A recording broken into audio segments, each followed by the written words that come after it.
Mwindo was born in this spectacular magical village along the Congo River, where music was used to begin every major event. Planting, harvesting, even the meeting of the elders. The people believed that the music made them successful. The village chief, Nkoko, possessed a magical talking drum, Toto, that could reveal hidden truths. The drum also had the power to change its shape and size whenever it spoke. Mwindo was a young and gifted drummer, famous in the village for his mesmerizing rhythms. He would spend hours drumming with any instrument he found. No one stopped or questioned him, because his music helped sick children get well quickly, grew crops beautifully and bountifully, and even helped women who were in labor to deliver easily. But Mwindo did something bad. To show off his skills, he went to Nkoko's hut one evening while Nkoko was away and took Toto. He played it to his heart's content and then returned it, without asking or telling Nkoko. Toto was not pleased with what Mwindo had done. When Nkoko returned later that night, he took Toto up to play. Toto glowed and reported what had happened to its chief. The chief was disturbed, because such behavior was not allowed in the village. Mwindo was summoned. Toto then repeated Mwindo's dishonest actions. Mwindo was afraid of being punished, so he denied it. Then Toto yelled so loudly that its skin became slack and it couldn't speak anymore. Without the magical talking drum, no music could maintain the peace, fruitfulness, and prosperity of the village. Mwindo, seeing what had happened and knowing it was his fault, confessed to what he had done, but it was too late. He was instantly stripped of his position among the chief's musicians. Nkoko then banished him from the village, unless he retrieved the legendary water of truth from the deep within the dense forest to fix Toto. He could not return to the village. Mwindo said goodbye to his family, knowing he might not see them again. That same morning, his journey began into the perilous forest where spirits lived as animals, and nothing could protect Mwindo from the challenges he was about to face.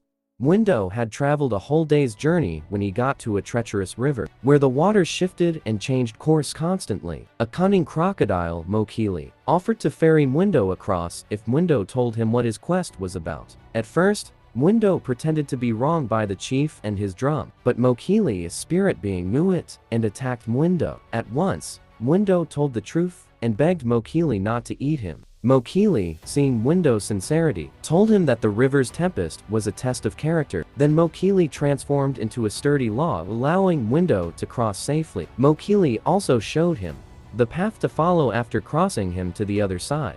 On this path, Mwindo soon found himself in a dense thicket, where mirrors stretched in every direction. The maze was guarded by the wise and enigmatic Nguma, a giant spider that could change form at will. Nguma showed Mwindo reflections of his past lies. They all kept accusing him. Mwindo was trapped until he told his reflections that he would no longer tell a lie. Nguma, pleased with Mwindo's self-awareness, showed him the path out of the maze. As Mwindo left, Nguma said to him, "The truth untangles the web of deceit."